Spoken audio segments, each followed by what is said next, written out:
여러분 안녕히 주무셨습니까? 참 좋은 아침입니다. 우리 2017년 11월 13일 월요일 말씀으로 드리는 오늘의 번제 함께합니다. 시편 56편 말씀으로 같이 하겠습니다. 우리는 1절부터 4절까지만 같이 읽겠습니다. 시작. 하나님이여 내게 은혜를 베푸소서. 사람이 나를 삼키려고 종일 치며 압제하나이다. 내 원수가 종일 나를 삼키려 하며 나를 교만하게 치는 자들이 많사오니 내가 두려워하는 날에는 내가 주를 의지하리이다. 내가 하나님을 의지하고 그 말씀을 찬송하올지라. 내가 하나님을 의지하였은즉 두려워하지 아니하리니 혈육을 가진 사람이 내게 어찌하리이까. 오늘 우리가 함께 읽은 말씀 중심으로 현실 직시 대신 현실 교체라는 제목의 하나님 말씀 증거합니다. 현실 직시 대신 현실 교체. 아마 인류 역사 속에서 가장 광범위한 보편적 오해가 들어있는 단어가 바로 현실 직시라고 하는 단어 아니겠는가 하는 생각을 합니다.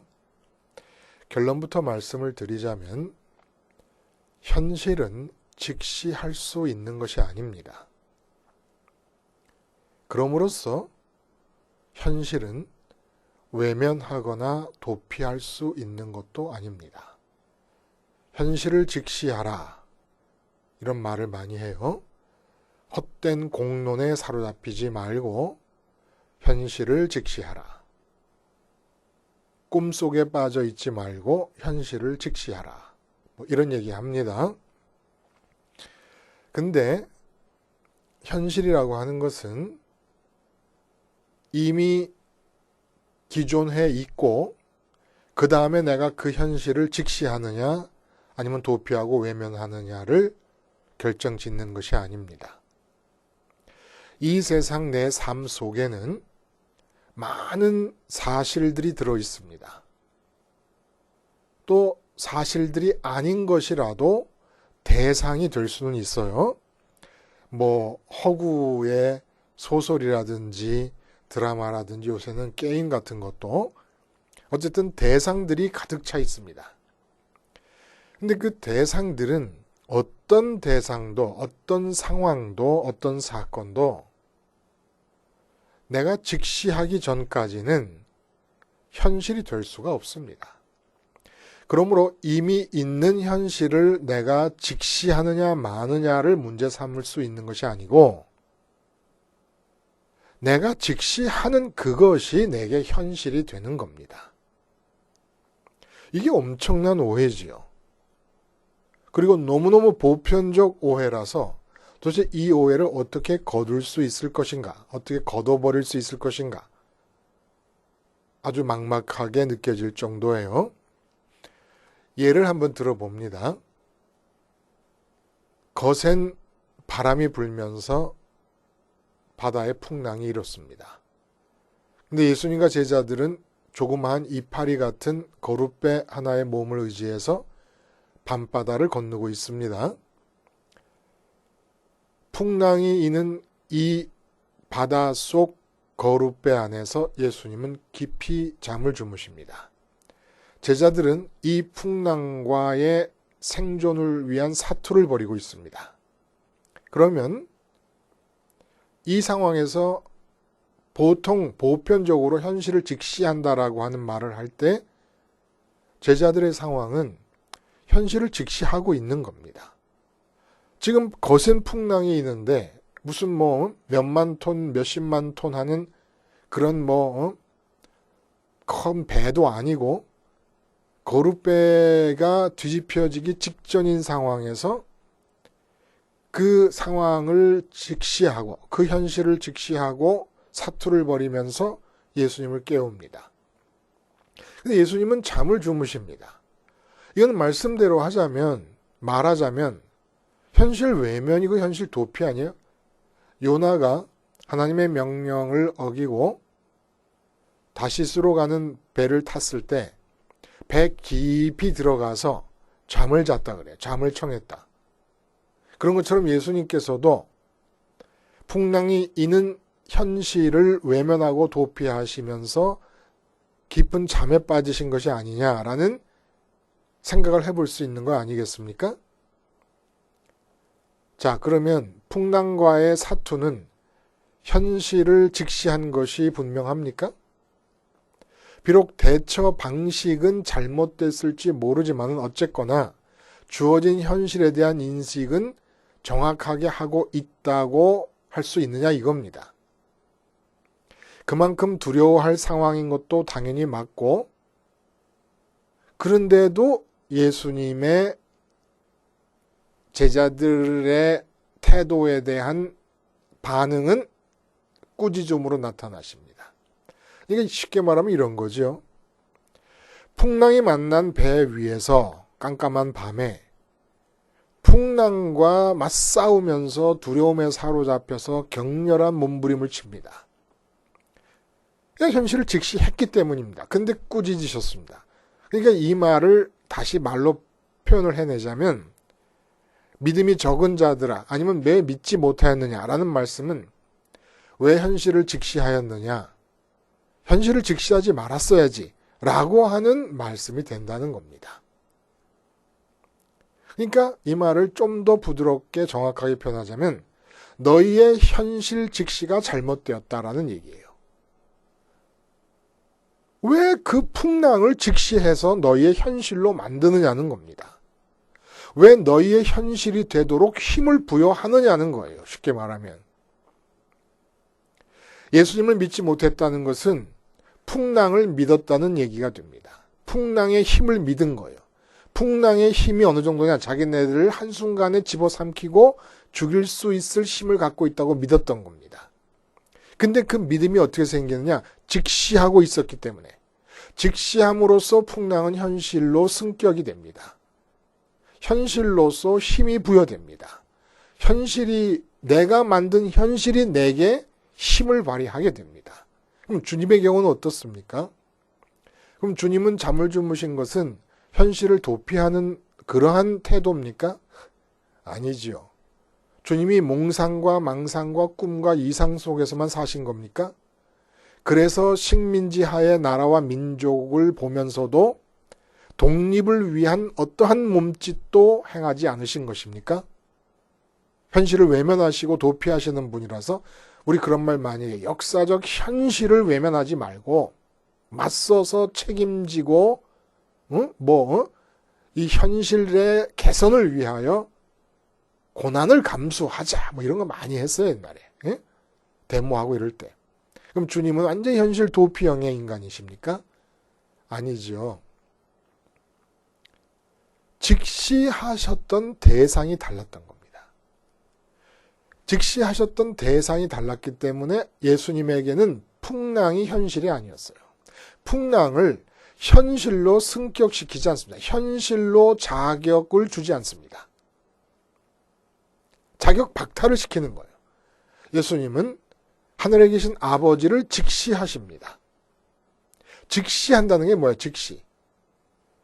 마음의 시선이 우회하지 않는다는 거예요.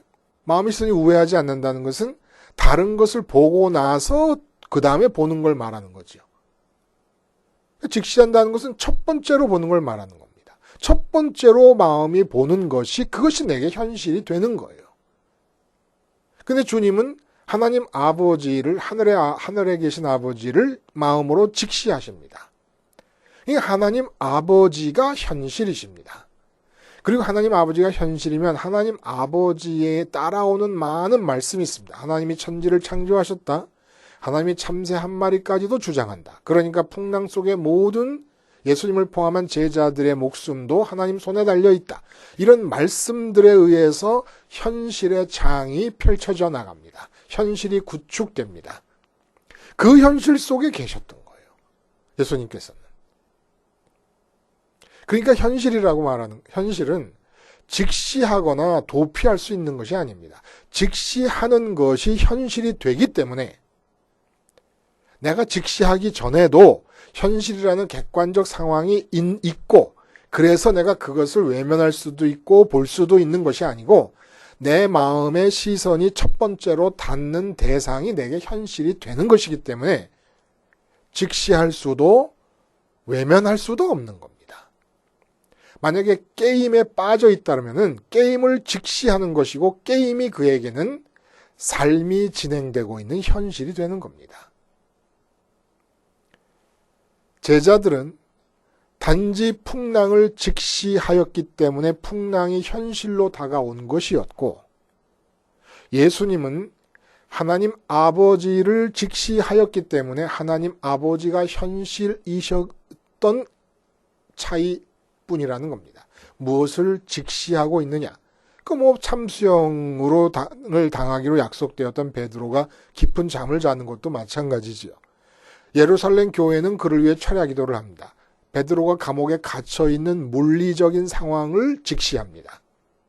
그래서 그게 현실이 되었습니다. 그러나 베드로는 감옥에 갇혀있는 당사자이면서도 승천하신 주님과 하나님 아버지를 직시합니다. 그래서 천사가 옆구리를 발로 차도 잠이 깨지 않을 정도로 깊은 잠을 잡니다. 가나안 정탐꾼 얘기도 마찬가지입니다. 거인족속들 앞에 놓고 보면 우리가 메뚜기다라고 하는 10명의 정탐꾼들의 말은 또 그들의 현실 직시예요. 그들이 직시하고 있는 상황이 거인족들이기 때문에 자기들이 메뚜기라고 하는 것은 나름대로 현실 파악이 있는 거예요. 그러나 여호수아와 갈렙은 몽상가요, 망상가입니까? 허풍을 떠는 겁니까? 아니죠. 가나안 땅을 주시겠다고 약속하신 하나님을 직시하고 있으니까 그 하나님이 그들에게는 현실이었던 것뿐입니다. 사업이 안 되고 돈이 없다. 그걸 왜 현실로 승격을 시키느냐는 거예요. 응? 현실로 승격을 시키니까 그 다음에 그 현실은 내게 압박을 가해옵니다.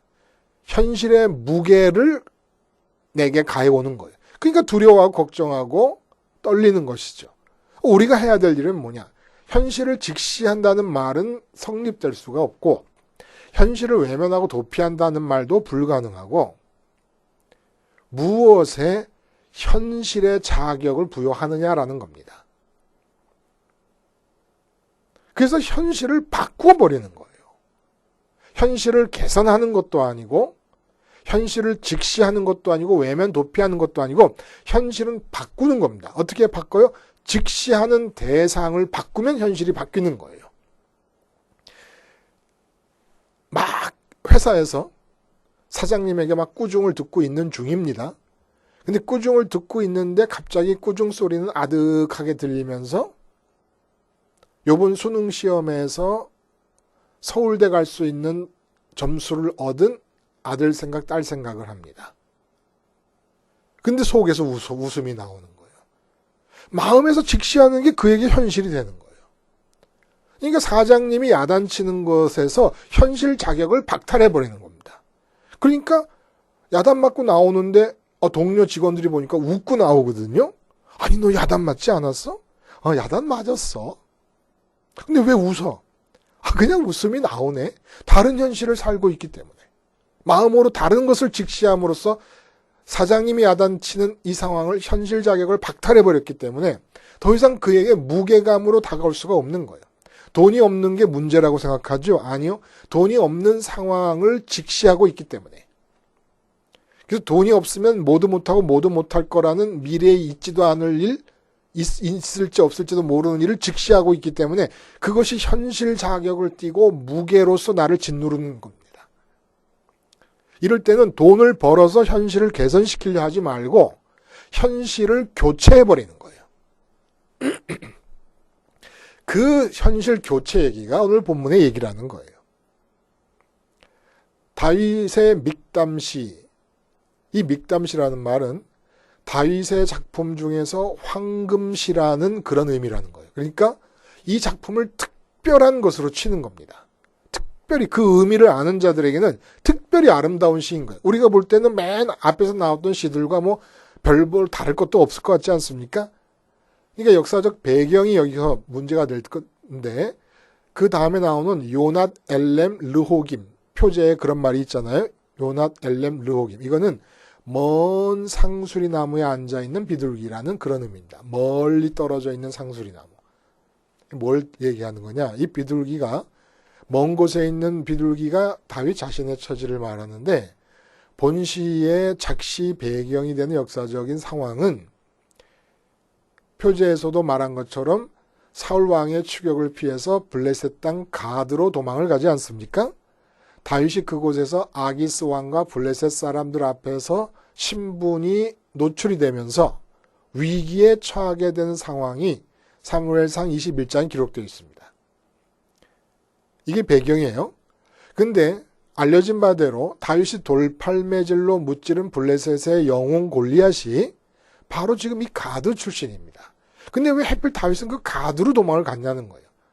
그러니까 안 그래도 우리의 영웅 골리앗을 죽인 다윗이 원수인데 이 원수가 제 발로 들어와 가지고 거기서 살겠다고 하니 왕과 신하들이 이 골리앗을 죽인 다윗의 신분이 노출되면서 모두가 다 다윗의 목숨을 앗아가려는 위기 조장자들이 되어버렸다는 거예요.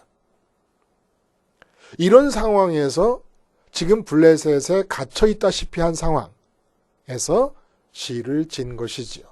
미친 척해서 죽음을 모면했습니다마는 아직 블레셋의 그 억제 아래 있는 상황에서 시를 진 것이라는 겁니다. 그래서 아무리 자기가 어떤 나쁜 목적이나 스파이나 무슨 뭐 그런 이 블레셋을 해하려는 목적으로 온 것이 아니다라고 말을 해도 믿지를 않고 있는 거예요. 그 말씀이 오늘 나오죠. 내가 말하는 것을 자꾸 곡해한다라고 하는 것이 5절인가 나오지 않습니까? 그래서 이 시에서 중요한 것은 3, 4절과 그리고 10절과 11절이 거의 비슷한 내용이 반복되는 가운데 5번이나 반복되고 있는 단어가 있어요. 그게 바로 주를 의지한다라는 단어고 3번이나 또한 동일하게 반복되는 구절이 그 말씀을 찬송한다라는 얘기입니다. 그리고 2번이나 반복되는 구절이 사람이 내게 어찌하리까 라는 내용이에요. 이것이 지금 전부 뭘 하는 것이냐? 현실 교체를 위한 시도를 감행하고 있는 다윗의 모습을 알 수 있게 해주는 귀절들이라는 얘기입니다. 의지하다라는 얘기는 매어 달린다라는 뜻이에요. 매어 달린다. 마음이 매달린다. 마음이 매달리는 것이 뭐예요? 마음이 바라보는 것이에요. 그 매달리는데 마음의 시선이 우회할 수 있습니까? 내가 김 사장에게 가가지고 돈 빌려달라고 김 사장 매달려야 되겠다라고 결심을 할 때 김 사장한테 가기 전까지 뭐 박 사장 만나고 김마담 만나서 차 한잔하고 박 사장 만나서 술 한잔하고 그리고 갑니까? 김 사장한테 곧바로 가야 되잖아요. 그런 것처럼 의지하다라는 것은 마음으로 매달린다. 다시 말해서 직시한다라는 얘기입니다. 내가 하나님을 직시한다. 그게 의지하는 거예요. 직시함으로써 하나님을 현실이 되게 하신다는 겁니다. 지금 상황은 어떤 상황이에요? 내가 두려워하는 날에는 이라고 말했어요. 사울이 추격하니까 두려워요. 블레셋 왕과 신하들이 자기의 신분을 알고 지금 어떻게 죽일까? 그 명분을 찾고 있는 중이다 보니까 두려워요. 이 두려워한 날에 그럼 나는 어떻게든지 도망갈 생각을 하면 되지 않습니까? 근데 내가 주를 의지하리다라는 얘기예요. 도망갈 생각을 하지 않고 내가 마음으로 하나님께 매달립니다라는 얘기를 하는 겁니다. 매달린다 하는 얘기를 하면서 그 다음에 뭐라고 얘기를 하냐면은 말씀을 찬송한다 그래요. 뜬금없이. 지금은 말씀을 찬송할 게 아니라 하나님에게 기도해서 어떻게 빠져나갈지 지혜를 구해야 되는 상황 아닙니까? 근데 말씀을 찬송한다 그리고 뭐라 그러냐면 내가 하나님을 의지해서 하나님을 직시하고 있으니 두려워하지 아니하리니 현실이 바뀔 것이다. 두려워하지 않는다는 건 두려워할 수밖에 없는 물리적 상황이 있었는데 하나님을 직시하다 보니까 이제 그 두려워할 상황이 바뀔 것이다. 그러니 혈육을 가진 사람이 내가 어찌하리까? 이게 바로 말씀이에요. 하나님은 참새 한 마리의 떨어짐도 주장하시는 분이시니 참새보다 월등하게 귀한 나의 목숨이 하나님 손에 달려 있는 것이고 나를 죽이려고 하는 사울 왕이나 블레셋의 아기스 왕이나 신하들도 그들의 목숨을 하나님이 쥐고 있으니 하나님이 현실인 나에게 그들이 어떻게 위협이 될 수 있겠느냐라고 해서 현실을 바꿔버린 상태를 지금 얘기하고 있는 거라는 겁니다. 여기서 우리가 우리를 위하여 주목할 것이 무엇이죠, 여러분? 어떻게 보면 다윗은 현실을 직시하고 있는 것 같지가 않아요.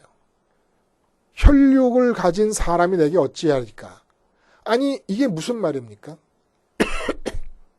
우리가 보편적으로 현실을 직시하라라고 말할 때 그런 식의 직시를 하고 있지 않는 것 같다는 거예요. 혈육을 가진 사울 왕이 죽이겠다 그러니까 쫓겨서 국내에 발붙일 곳이 없어서 해외로 도주한 상황 아닙니까?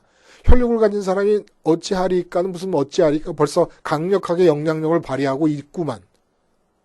그리고 지금 블레셋 왕과 신하들이 자기의 신분을 알고 골리앗을 죽인 자인 걸 알고 명분을 찾아 죽이려고 하고 있는데 자기는 겨우 미친 척하면서 그 명분을 상쇄시키고 있는 그런 처지인데 뭘 혈육을 가진 사람이 어찌하긴 어찌해요. 그 사람들이 무서워서 두려워하고 있는 중에. 근데 이게 하나님의 말씀이라는 거예요. 혈육을 가진 사람이 내게 어찌하리까. 하나님의 말씀 속에는 하나님이 주관하시는 한 하나님의 주관을 꺾어버리고 인간의 의지가 표현되고 성취될 수 있는 길은 없다. 이게 하나님 말씀 아닙니까? 닫으면 열 자가 없고 열면 닫을 자가 없다.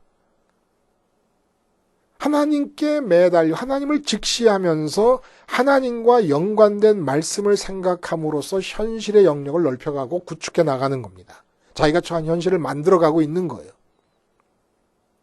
예를 들어 내가 지금 돈이 없다.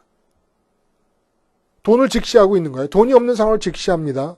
그리고 나서 말씀을 갖다 붙입니다. 돈이 없으면 이런 것도 못 사고 저런 것도 못 산다. 집안에 돈이 없으면 내 자식들이 세상에서 출세할 수 없다. 금수저만이 출세할 수 있는 세상이기 때문에 어떻게 하든지 돈을 벌어야 우리 자식들도 출세할 수 있다. 이게 다 말씀입니다. 말씀.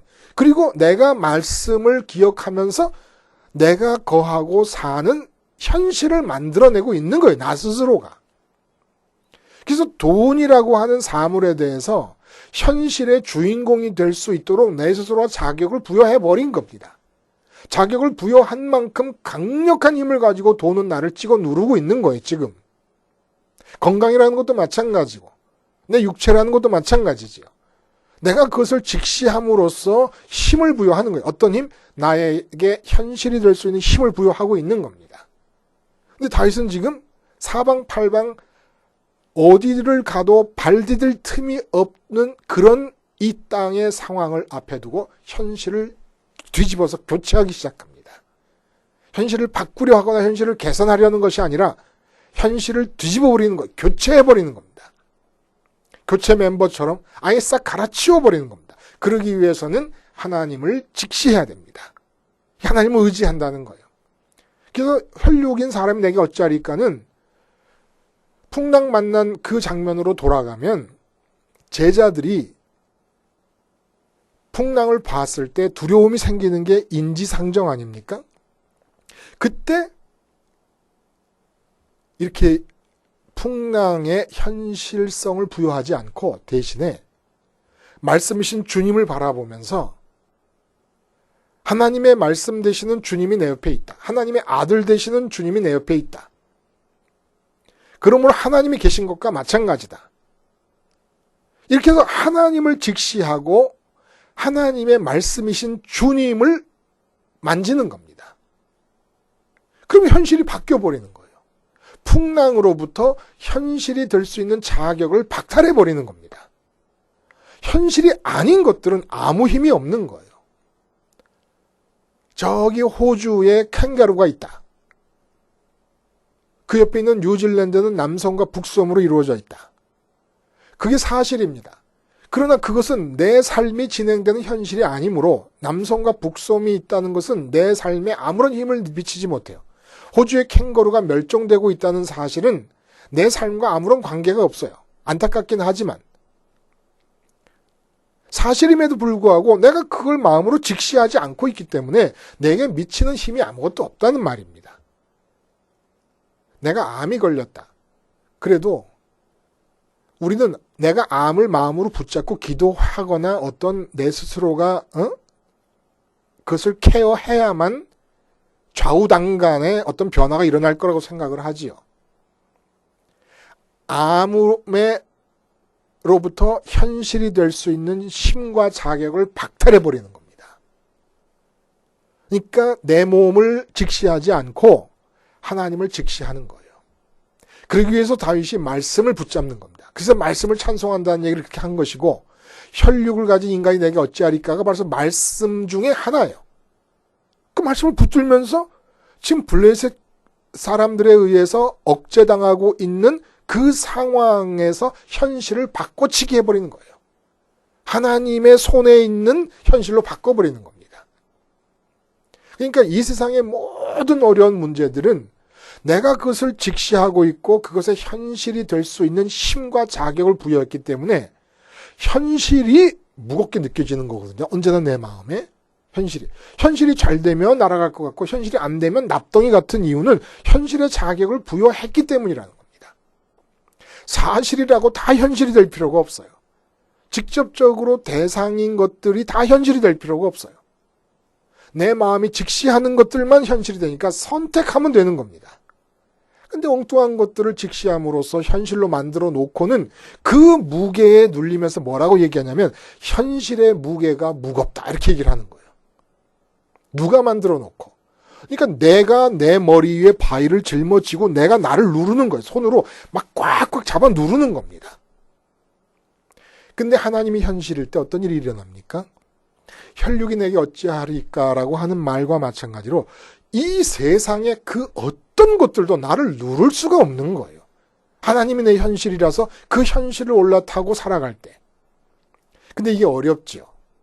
어려워요. 그래서 다윗이 말씀을 붙잡고 씨름을 하는 겁니다. 이 씨를 지면서 노래를 하면서 씨름을 하는 거예요. 주님의 십자가, 부활, 승천. 이게 뭐예요? 우리 마음이 하나님을 직시할 수 있도록 마음의 시선에 길을 놓아주신 겁니다. 그러니까 부활하신 주님을 생각하면서 내가 죽었다고 느끼는 거예요. 그 내가 죽었다는 건 뭐예요? 이 세상 그 어떤 대상들에 대해서도 나는 직시하지 않겠다는 겁니다. 그래서 그것들을 현실로 승격시키지 않겠다는 거예요. 이게 뭐예요 또? 세상을 이기는 겁니다. 이 세상 어떤 상황이 주어져도 현실의 자격을 박탈해버리는 것이 세상을 이기는 거예요. 왜냐하면 현실의 자격을 박탈하고 상실한 대상과 사건과 사실들은 내게 아무런 무게감을 줄 수가 없기 때문에. 그래서 부활하신 주님과 함께 동일시하는 거예요. 내 마음이 이 세상 어떤 것도 직시하지 않고 있는 마음으로 부활했다. 그러고 보니까 주님이 승천하시네. 승천하신 주님 따라서 하늘을 향할 때 내 마음이 하나님을 직시할 수 있는 시선이 되는 겁니다. 내가 돈 문제 때문에 하나님을 부르면 하나님은 직시하는 게 아니기 때문에 돈 문제를 직시하고 있기 때문에 돈 문제가 현실이 되는 거예요. 근데 다윗은 지금 블레셋 안에 있는 자기 상황을 직시하고 있는 대신에 그것으로부터 온 두려움은 직시하고 있기 때문이 아닙니까? 그 직시하는 자기의 시선을 죽이고 하나님을 의지하리다. 하나님께 매달리리다. 하나님을 직시하게 해주시옵소서. 그러기 위해서 말씀이 필요합니다. 자꾸 말씀을 생각하면서 하나님께로 마음을 옮겨요. 그 말씀의 총화가 예수님의 십자가 사건이요, 부활이요, 승천입니다. 그래서 어떤 상황이 주어지더라도 그것이 내게 현실이 되느냐 마느냐의 여부는 내가 직시함으로써 자격을 부여하느냐 마느냐에 달려있다는 거예요. 돈 없는 상황, 몸이 아픈 상황, 자식이 공부 못하는 상황, 이런저런 문제가 있는 상황, 이 상황들을 현실로 승격시키지 마세요. 그런 상황으로 인해서 두려움이 생긴다는 건 이미 마음이 직시하고 있다는 거 아닙니까? 십자가에서 이 세상의 상황을 직시하고 있는 내 마음이 죽은 것으로 고백을 하고 부활하신 주님과 다시 태어나서 세상에 대해서 외면한 상태가 되고, 그리고 승천하신 주님과 동일시함으로써 내 마음이 하늘에 계신 아버지를 직시할 때 하나님이 내게 현실이 돼서 풍랑 속에서 잠을 주무시는 주님의 모습을 재현할 수 있을 것이고, 그렇게 되고 나면 오늘 시에도 그런 내용이 나옵니다마는 내가 외면한 이 땅의 상황은 하나님이 직시하시는 현실이 되실 것입니다. 하나님이 직시하실 때 이 상황들은 하나님의 뜻을 이길 수 없어 하나님의 뜻에 굴복하게 될 것이고 이끌려져 갈 것입니다. 현실은 직시하는 것이 아닙니다. 외면하는 것도 도피하는 것도 아닙니다. 현실은 교체할 수 있을 뿐입니다. 왜냐? 내 마음이 직시하는 그것이 현실이 되기 때문에 직시하는 대상을 바꿈으로써 현실을 교체하시기 바랍니다. 기도하시겠습니다.